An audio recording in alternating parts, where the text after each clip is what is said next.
Have you ever heard that brushing your hair 100 times a day or plucking grey hairs will cause more to grow back? Or maybe you've been told that sulfates and silicons are the ultimate enemies to your hair. Well, today we're busting some of the most common hair myths that could be keeping your routine all wrong. Stick around because you might be surprised by what's actually true when it comes to taking care of your hair. Let's get started. Myth number 1. My hair and scalp have become immune to my shampoo and conditioner. Your hair and scalp cannot develop immunity to shampoo or conditioner because they are not living tissues with adaptive immune responses. Unlike bacteria that can become resistant to antibiotics, hair does not build resistance to hair products. However, if it seems like your shampoo and conditioner aren't working as well as they used to, there are a few reasons why this might be happening.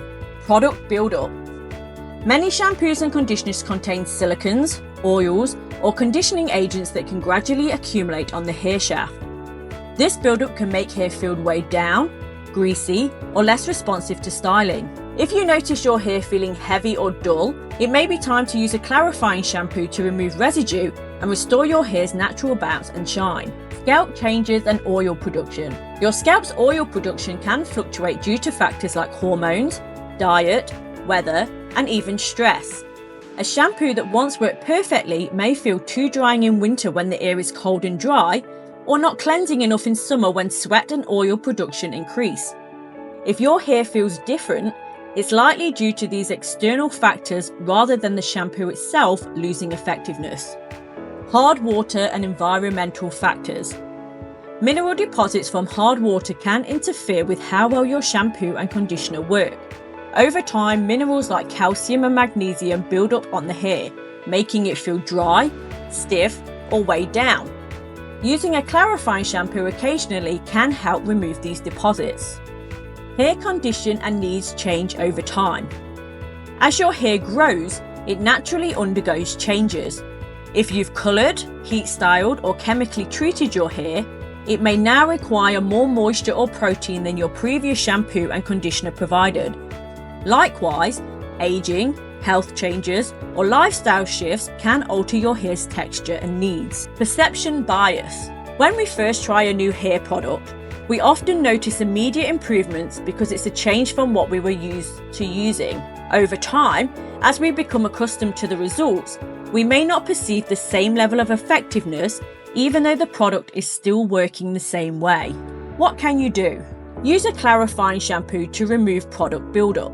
A clarifying shampoo is a type of shampoo designed to deeply cleanse the hair and scalp by removing product buildup, excess oils, minerals from hard water, and other impurities that regular shampoos may leave behind. It has a stronger formula compared to regular shampoos and is often used to reset your hair after using styling products, conditioners, or if you have hard water, which can cause residue to accumulate on the hair.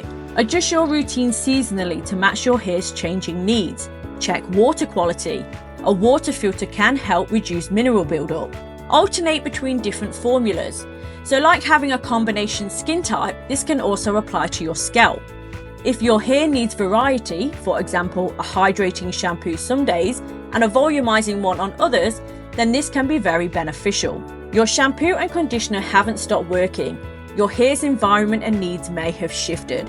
Adjusting your routine slightly can help bring back the fresh, effective results you're looking for. Myth number 2. Cutting your hair makes it grow faster. Trimming your hair does not affect how fast it grows because hair growth occurs at the scalp, not the ends. Hair follicles in your scalp determine growth rate, which is influenced by genetics, hormones, diet, and overall health. Cutting the ends of your hair does not impact the activity of these follicles. Regular trims help maintain healthy hair by preventing split ends and breakage. When hair is damaged, it can become brittle and break off, making it seem like it's not growing. By trimming off split ends, your hair looks healthier, fuller, and less prone to breakage, giving the illusion of faster growth. What actually helps hair grow? A healthy scalp is key. Keeping your scalp clean and nourished supports optimal hair growth. Good nutrition. A diet rich in protein, vitamins like biotin and vitamin D, and minerals like iron and zinc promotes hair growth. Proper hair care. Avoid excessive heat styling, harsh chemical treatments, and tight hairstyles that can stress on the hair shaft. Gentle handling. Using a wide tooth comb and avoiding aggressive brushing reduces breakage. Trimming your hair helps maintain its health, but it doesn't speed up growth. If you want longer hair, focus on scalp care, nutrition, and gentle hair practices rather than relying on frequent haircuts. Myth number 3. Washing your hair daily causes hair loss. Washing your hair every day does not cause hair loss. Shedding hair during washing is a natural part of the hair growth cycle. On average, people lose 50 to 200 hairs per day, and these hairs would fall out whether you wash your hair daily or not. Shampooing simply helps loosen and rinse away the strands that were already ready to shed. Many people notice more hair in the shower drain when they wash their hair, leading them to believe shampooing is causing hair loss. In reality, if you wash your hair less frequently, the shed hairs accumulate on the scalp and come out all at once when you finally wash, making it seem like you're losing more hair than usual. What actually causes hair loss?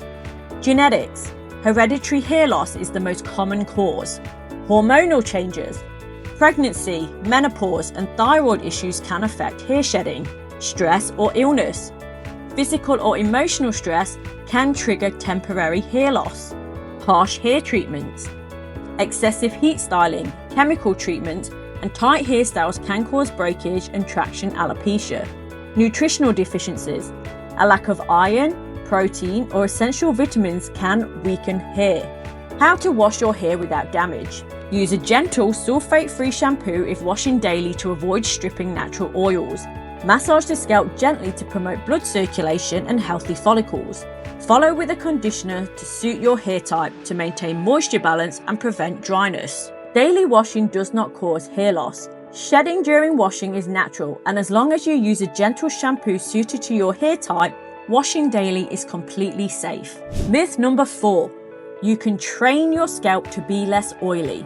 Your scalp's oil production is controlled by sebaceous glands which respond to hormones, genetics, and overall scalp health, not how often you wash your hair. The idea that you can train your scalp to produce less oil by washing it less frequently is a myth. Skipping washes may make your scalp feel drier temporarily, but it won't actually reduce oil production in the long run. When you wash your hair, you remove excess oil from the scalp. If you wash too frequently with harsh shampoos, your scalp may overcompensate by producing more oil. However, this is a short-term response, not something that can be trained away. Sebaceous glands naturally regulate themselves based on hormones, not external washing habits. What actually affects oil production? Hormones. Puberty, stress, and hormonal fluctuations can increase oil production. Genetics. Some people naturally have oilier scalps due to inherited traits. Diet and lifestyle. High fat or high sugar diets, stress, and lack of hydration can influence scalp health. Product buildup. Heavy conditioners and styling products can make hair appear oilier faster. How to manage an oily scalp effectively. Use a gentle, balancing shampoo that cleanses without stripping natural oils. Avoid overwashing if your scalp feels dry. Washing every other day or using a dry shampoo in between can help. Rinse thoroughly to prevent product buildup, which can make hair look greasy. Avoid touching your hair too much, as oils from your hands can transfer to the scalp. You can't train your scalp to produce less oil, but you can manage oiliness by using the right hair care routine for your scalp type. The key is balance. Washing enough to keep your scalp clean, but not stripping it excessively. Myth number 5. Plucking a grey hair makes 2 grow back in its place. Plucking a grey hair does not cause more grey hairs to grow. Each hair follicle contains only 1 hair at a time, so pulling one out won't magically create multiple new ones. Plucking does not affect the surrounding follicles or cause an increase in grey hair growth. Hair colour is determined by pigment-producing cells called melanocytes, and when these cells stop producing melanin, the hair turns grey. But grey hairs are actually translucent, not truly grey or white in colour. As we age, these melanocytes slow down or stop producing melanin, causing new hair growth to lack pigment. This makes the hair strand translucent, which is clear or colourless. However, grey hair appears white, silver or grey because of how they reflect and scatter light. When mixed with pigmented hair, they can take on a dull grey appearance. So while grey hairs aren't technically grey, they appear that way due to light reflection and contrast with surrounding hair. If you start noticing more grey hairs after plucking one, it's not because plucking caused more to grow. It's simply because you're naturally developing more grey hairs over time. Since greying is a gradual process influenced by genetics and aging, new grey hairs would have appeared regardless of whether you plucked one or not. The real consequences of plucking grey hair. Repeated plucking can damage the follicle, leading to thinner hair or even permanent hair loss over time. It may cause irritation or scarring if done too often, potentially leading to uneven hair growth. Grey hair will continue to grow back, but as a single strand, not multiple. Plucking a grey hair won't cause two to grow back, but it can damage the follicle if done repeatedly. Instead of plucking, consider less damaging alternatives to manage or embrace your greys. Myth number 6. Sulfates and silicons are bad for your hair. Sulfates and silicons are often misunderstood, but they are not inherently bad for your hair. Whether they are beneficial or problematic depends on your hair type, needs, and how they are used. Let's break down the myth. Sulfates, the cleansing agents. Sulfates like sodium lauryl sulfate and sodium laureth sulfate are detergents that create a rich lather to remove dirt, oil, and product buildup from the scalp and hair. Many people believe sulfates strip the hair of natural oils, causing dryness and damage, and this can be true. Sulfates are effective cleansers and are safe for most hair types. However, if you have very dry, curly, or color-treated hair, sulfates can be too harsh, and a gentler sulfate-free shampoo may be a better option. Brands that avoid sulfates use gentler sulfate-free surfactants to cleanse the hair while maintaining moisture. These alternatives still create a lather but are much milder. Some common sulfate-free cleansers are going to be put on the screen right now for you to look over. How do these compare to sulfates? They are less harsh, so they won't strip hair of natural oils. It has a lower lather, so they won't foam as much as sulfates, but still clean effectively. They are better for curls, dry or colour-treated hair, as it helps retain moisture and reduce frizz. Silicons, the smoothing agents. Silicons like dimethicone coat the hair shaft to add shine, reduce frizz, and provide a smooth, silky feel. Many believe silicons cause buildup, weigh hair down, and prevent moisture from penetrating the hair. Again, this can be true. Not all silicons are the same though. Water-soluble silicons rinse out easily and don't cause buildup. Non-water-soluble silicons, on the other hand, may require a clarifying shampoo occasionally, but they are not harmful. Silicons can actually protect hair from heat and environmental damage. So what types of silicons are there? So you have water-soluble silicons. These wash out easily with water and don't cause buildup.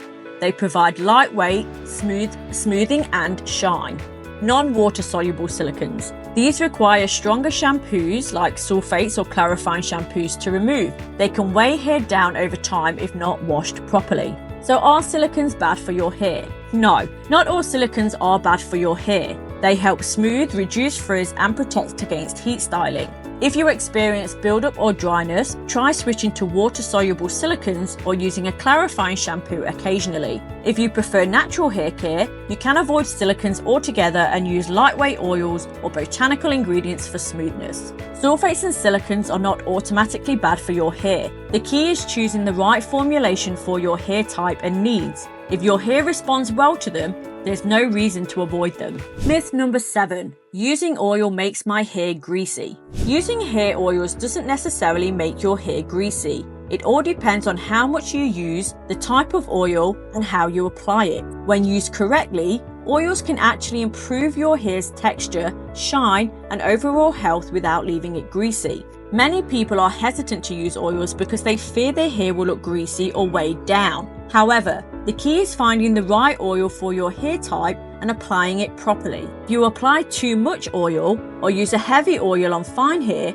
it can indeed appear greasy. But when used in moderation, oils can hydrate and nourish hair without leaving it oily. How hair oil works. Moisture and protection. Oils help seal in moisture, prevent frizz, and protect hair from environmental damage or heat styling. Different oils for different hair types.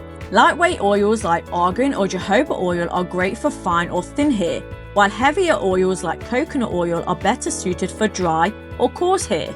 How to avoid greasiness. Use a small amount. Start with just a few drops and apply evenly to the ends of your hair. Focus on the ends. The ends of your hair are often drier, so that's where oils should be concentrated rather than on the scalp. Consider your hair type. Choose an oil suited for your hair's thickness and porosity. Fine hair may benefit from lighter oils, while thicker hair may need something richer. Apply on damp hair. Applying oil to damp hair can help lock in moisture without making hair feel greasy. So what are the benefits of hair oil? It adds shine and softness without weighing hair down when it's applied correctly. It helps reduce frizz and split ends, provides scalp health benefits, especially if you have dry or flaky scalp. Hair oil doesn't have to make your hair greasy.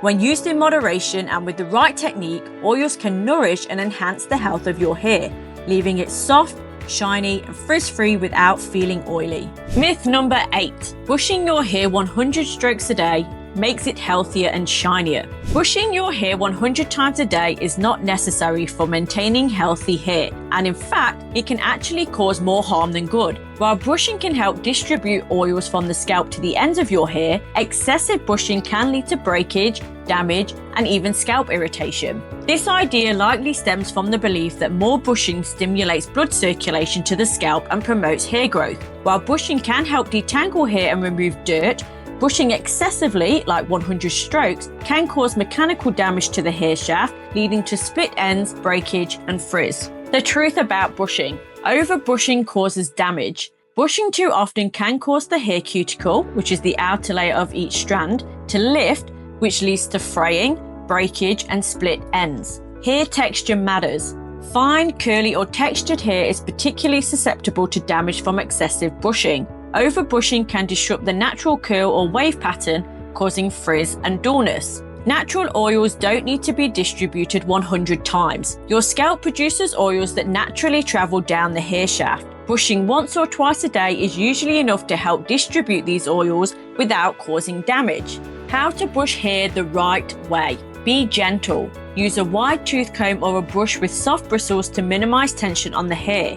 Start at the ends and work your way up to gently detangle without causing breakage. Brush less but with purpose. Brushing 1 to 2 times a day is sufficient to remove tangles, smooth hair, and distribute oils. Consider your hair type. Curly or textured hair may benefit from finger combing or using a wide tooth comb to avoid unnecessary damage. The benefits of proper brushing. It helps detangle hair without causing breakage. It distributes natural oils from the scalp to the hair shaft, adding shine and moisture. It improves blood circulation to the scalp, which can encourage healthy hair and growth. Brushing your hair 100 times a day is unnecessary and can actually lead to more damage. Instead, aim for gentle brushing 1 to 2 times daily to detangle your hair and keep it healthy, shiny, and frizz-free. Thanks for tuning in and learning the truth about these hair myths. I hope this helps you make better choices for your hair care routine. Remember, healthy hair is all about balance. If you found this video helpful, don't forget to like, subscribe, and hit the notification bell so you never miss out on more hair care tips. Drop your thoughts or any hair care questions in the comments below, and I'll see you in the next one. Take care.